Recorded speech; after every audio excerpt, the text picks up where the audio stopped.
शिव महापुराण द्वितीय खंड अध्याय 10 पुत्री के जन्म पर दक्ष की प्रसन्नता। ब्रह्मा जी बोले, हे नारद, देवी स्वरूपा अपनी पुत्री का ऐसा रूप देखकर माता करबद्ध होकर उसकी स्तुति करने लगी और कहने लगी, मैं जानती हूँ कि तुम आदि शक्ति तथा सृष्टि की माता हो। तुमने हमारे ऊपर कृपा करके हमारे घर में अवतार लिया है। अस्तु, तुम हम पर अनुग्रह करो और मेरे मन में अपने स्वरूप को स्थिर करो। इस समय तुम मुझे अपना स्वरूप बाल रूप में ही दिखाओ। मैंने तुम्हें पहचान लिया है। मैं जानती हूँ कि तुमने अपनी प्रतिज्ञा का पालन किया है। वैसे मैं तुमको क्या पहचान सकती हूँ, क्योंकि अंत में वेद भी तुम्हारी स्तुति करके हार मानकर चुप हो जाते हैं। उसी समय दक्ष प्रजापति ने आकर बड़े प्रेम से स्तुति की और कहा, तुमने अपने वचन का पालन कर मेरे घर में अवतार लिया है। मैं तथा मेरे भाई वेद सब जीवन मुक्त हो गए। तुम्हारी महिमा अपरंपार है। तुम केवल पूजा और तप के वश में हो, जैसा कि राजा सूरत का तप साक्षी है। वह अपने तप से ही परम पद को प्राप्त कर सका था। तुम्हारा शुंभ और निशुंभ ने भी क्रोध एवं वैमनस्य से मन लगाया, तो भी वे ध्यान करने से परम गति को प्राप्त हुए। इसी प्रकार दक्ष ने महामाया की अत्यंत स्तुति करके अंत में यह प्रार्थना की कि अपना यह मनमोहक रूप हमारे हृदय में बसाकर अब जो रूप समय के योग्य हो उसे आप धारण कीजिए, जिससे प्रसन्नता प्रकट हो।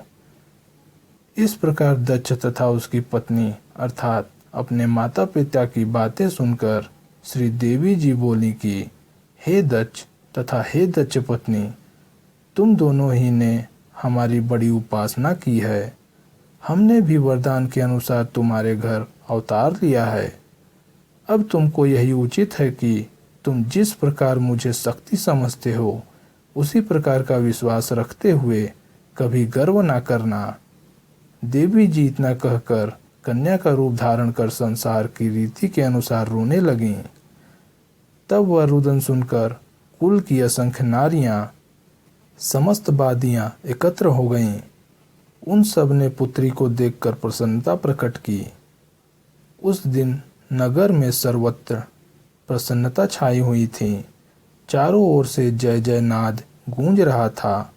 दक्ष तथा उनकी पत्नी ने वेद एवं कुल के नियमानुसार सब रीति की तथा बहुत सा धन दान स्वरूप बांटा।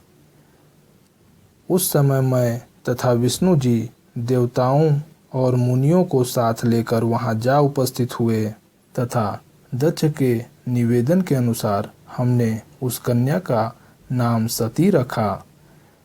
दक्ष के यहाँ पुत्री उत्पन्न होने से इस आनंद उत्सव की तीनों लोकों में चर्चा हुई। दक्ष प्रजापति तथा दक्ष पत्नी ने पुरुषों एवं स्त्रियों का समुचित आदर सत्कार किया।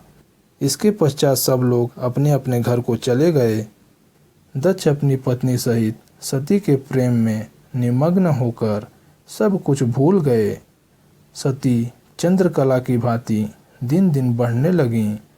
वे प्रतिदिन शिव पत्नी का पाठ करती तथा सदा शिव का ध्यान करती। वह पार्थिव पूजन करती तथा माता पिता की प्रसन्नता की ओर से अधिक ध्यान देती।